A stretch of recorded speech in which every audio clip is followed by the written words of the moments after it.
Good morning from people media factory company. Release ముందు dubbing report, censor report, ఆ report, ఈ report, ఇలాంటి రిపోర్ట్లు ఎన్నో విన్నా మేము నమ్మం. కాబట్టి రిలీజ్ తర్వాత థియేటర్స్ నుంచి వచ్చే ఆడియన్స్ రిపోర్ట్ విన్నాం. Thank you so much and congratulations. Thank you so much. Congratulations. Thank you. Congratulations to you. Congratulations. Thank you. బాగుంది.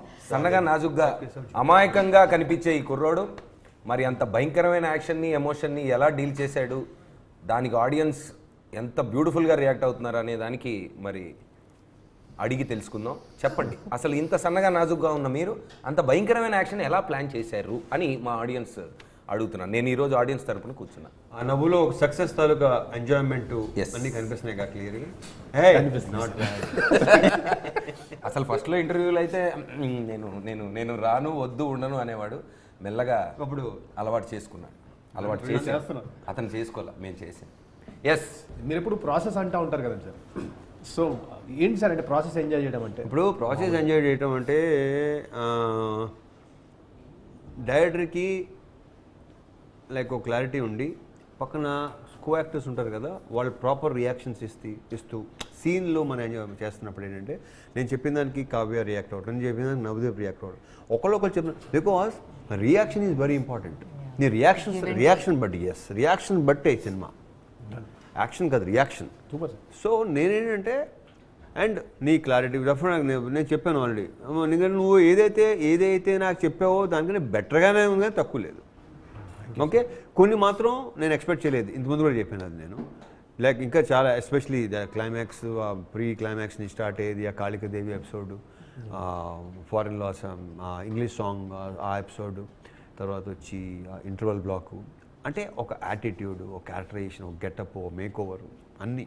సో ఎంజాయ్ చేయటం. అండ్ నేను ఏదైనా ఎంజాయ్ చేస్తే డిసప్పాయింట్ చేయడం అనేది జరగదు.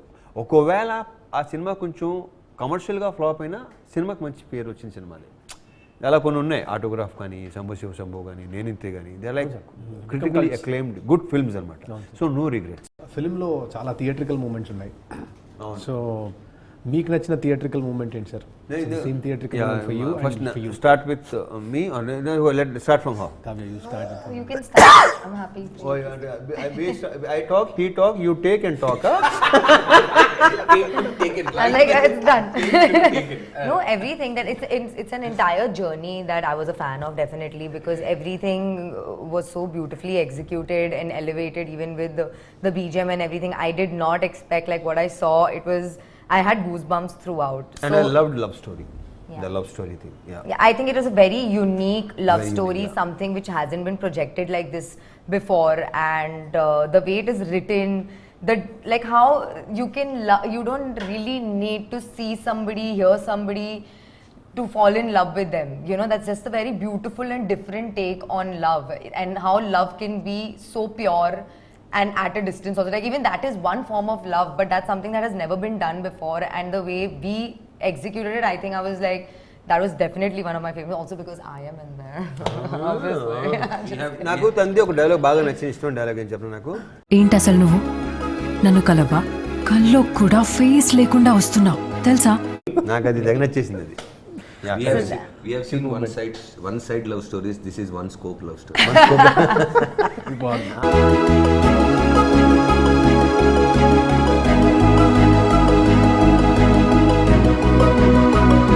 Lot of scope in this scope. Yeah. But ends in no hope. No, that you drive the entire thing. No, definitely the motivation also behind everything that the character then does.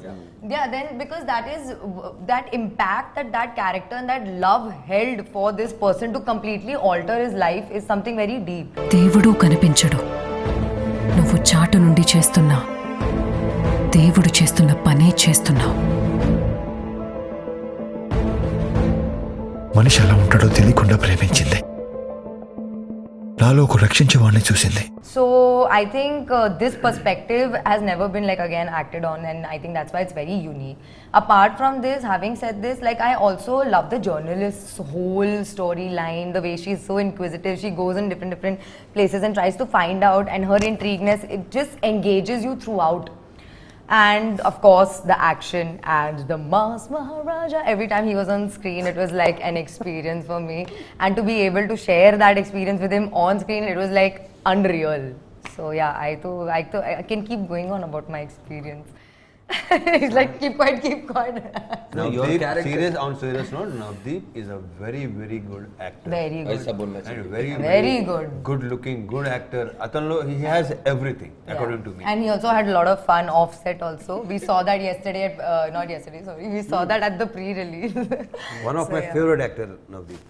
So Sahadev and జై వీళ్ళ back story ఏంటి, వీళ్ళు ఎక్కడ మొదలు పెట్టారు, ఎందుకు ఇలా ఉన్నారు, అండ్ సహదేవ్ జీవితంలో చాలామంది అమ్మాయిలు చూస్తుంటాడు, ఇంతకుముందు చాలా ప్రాణాలు తీసుంటాడు. సో ఒక ఆయుధాన్ని ఎలా వాడాడు సహదేవ్, ఇదంతా బ్యాక్ స్టోరీ. అయితే ఎప్పుడైతే నీ క్యారెక్టర్ని చూసి నీతో ప్రేమలో పడి తను మారిన తర్వాత నీకు జరిగిన తర్వాత తన 2.0 స్టార్ట్ అవుతుంది తన కథలో. సో అంత డ్రైవ్ చేసే క్యారెక్టర్ అది.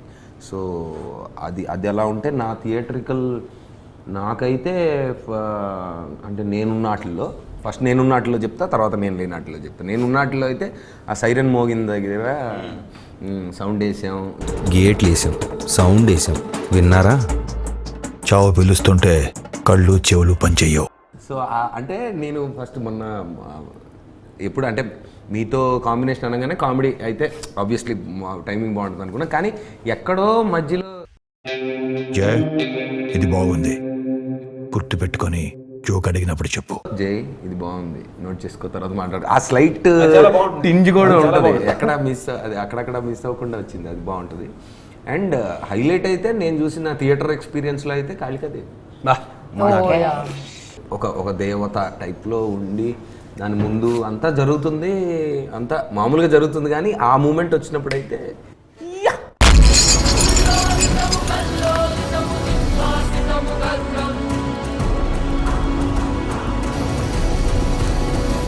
మామూలుగా మీరు యాక్టర్స్గా అప్పటి నుంచి ఈ జర్నీ చేస్తుంది. ఇప్పుడు ఫర్ ఎగ్జాంపుల్ నేను నా పాత వర్క్ కొన్ని చూసుకున్నాను అనుకోండి సార్, నాకు కొంచెం అరే ఇంకా బెటర్గా చేసి ఉంటే బాగుంది అనిపించింది, అది ఎక్కువగా అనిపిస్తూ ఉంటుంది సార్.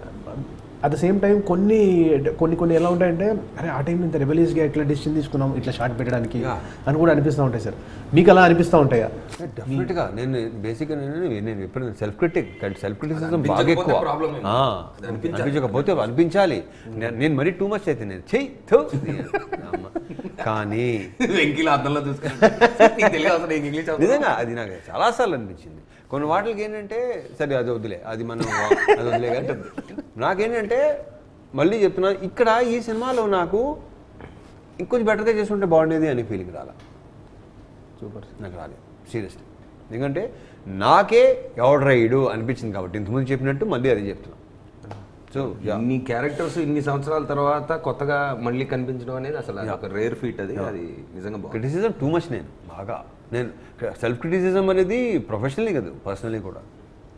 ఎస్. అయితే సార్ మనకి ఈ ఫిల్మ్లో ఈచ్ క్యారెక్టర్కి ఒక ఆర్క్ పెట్టి వాళ్ళ క్యారెక్టర్ ఆర్క్స్ త్రూ వెళ్తూ మన సహదేవ్ ఏంటి అనేది చూపిస్తూ వచ్చాం సార్. సో ఈ దిస్ ప్రాసెస్లో we had to caste right set of actors. So ఒక కాన్షియస్ కాల్ తీసుకొని ఎప్పుడు మీరు వర్క్ చేయని యాక్టర్స్ని ఎక్కువ క్యాస్ట్ చేయడం జరిగింది. అవును, యాక్చువల్లీ ఎవరితో చేయలేదు, అసలు అంత ఫ్రెష్ అందరూ ఫస్ట్ టైమర్స్ అందరూ నాతో చేసిన. సో మీకు ఆ సినర్జీ ఎప్పుడన్నా మీకు అది కనిపించిందా సార్? ఎప్పుడన్నా యాక్ట్ చేస్తున్నప్పుడు ఆ ఫ్రెష్నెస్ మీరు ఫీల్ అయ్యారా చేస్తున్నప్పుడు? డెఫినెట్గా నేను నవదీప్తో ఫస్ట్ టైం ఫీల్ అయ్యాను. తనతో ఆ సీన్స్ ఉన్నాయి, ఇంట్లో సీన్స్ కానీ చూడటం కానీ రొమాంటిక్ బిట్స్ కానీ ఒకరికొకరు ఇష్టపడటం కానీ అని సూపర్, అది చాలా బాగుంది. వినయ్ రాయ్తో కానీ మన అజయ్ ఘోష్ కానీ శ్రీని కానీ వీళ్ళందరూ మొత్తం ఇంతమంది ఎప్పుడు చేయలేదు వాళ్ళతో. I had super experience. అనుపమతో తక్కువ కాంబినేషన్ కానీ అసలు మర్చిపోయిన కాంబినేషన్ లేదు కదా, అన్ని దొంగతనాలు జరిగినాయి ప్రమోషన్స్లో. లాస్ట్లో అలా నేను అనుపమ ప్రమోషన్స్లోనే కలిసాం, ఎక్కడ కలవాలా సినిమాలో మమ్మల్ని కలపలా. Especially the ambulance scene, you looked very distracted. I was very worried. This is a very emotional scene where you're saying certain lines, and I thought, how is she gonna do it now? And bang on, you got it right on action. I hope all directors and producers are hearing this That now. switch. Yes, sir. రోబోలో Rajinikanth. Thank you, sir. So అన్న మామూలుగా directors అందాక మేము ఏవో inputs ఇస్తూ ఉంటాము. ఆ input ఇచ్చిన తర్వాత ఇన్పుట్ని మీరు వాడి ఏదో చేస్తూ ఉంటారు. ఆ చేస్తున్న ప్రాసెస్లో అన్న కొన్నిసార్లు నేను వేరే ఏదో అనుకుంటాను, మీరు ఇంకోటి ఏదో చేస్తారు, బట్ కొన్నిసార్లు ఏదో లైఫ్ క్రియేట్ అవుతుంటుంది. ఇలాంటివి క్రియేట్ అవుతున్నప్పుడు do you feel very happy and go back home? So నీ నుంచి నాకు చాలా సింపుల్గా వచ్చింది ఏంటంటే ఎలాగుంటే బాగుంటుందని ఒక ఇంగ్లీష్లో ఒక 3 words చెప్పేస్తారు. ఇలా ఇలా ఇలా ఉంటే ఎలా ఉంటుంది మనం ఒకటి చేస్తాం, తర్వాత ఇలా ఇలా ఉండగా ఓహో ఇది బాగుంది కదా ఈ ఇన్పుట్ అని చాలా క్లియర్గా ఇస్తాం. సో ఇలా రకరకాల ఇన్పుట్ నుంచి రకరకాల యాక్టింగ్ వస్తూ ఉంటుంది. But the beauty is like you ఆస్ట్ ఏం చేయొచ్చు ఆ మూమెంట్లో, ఏం చేయొచ్చు, వచ్చాడు చెప్పాడు అంటే ఎలాగా అంటే ఫేస్లో చూపించాలా, వీడి బ్యాక్ స్టోరీ నుంచి రావాలా, ఇది ఒక మంచి ప్రాసెస్, నేను ఎంజాయ్ చేస్తాను. ఎందుకంటే ఈయన దగ్గర స్పెషల్గా నేను చూసింది ఏంటంటే సార్, నేను 3 years బ్యాక్ చెప్పిన కొన్ని సీన్స్ కొన్ని ఇంత ప్రాసెస్లో మనం కొన్ని తీసేస్తుంటాం, కొన్ని జరుగుతుంటాం కదా సార్, అవన్నీ కూడా గుర్తుంటాయి సార్. దాంట్లో చెప్పిన అసలు గుర్తుండే క్వైట్ ఆపోజిట్. అండ్ ఆ తెలుగు ప్రావెస్ టెరిఫిక్ సార్ అయింది. సో మన తెలుగు అంత మాత్రమే లేదు సార్. మీది ఏదో మనీ లాంటి వాళ్ళు సహాయ సహకారాలతో అలా ముందుకు సాగుతూ ఉంటాం మేము. సార్ మీది నేను గేట్ ఎత్తే సీన్ ఉంది కదా సార్, అదొక హై మూమెంట్.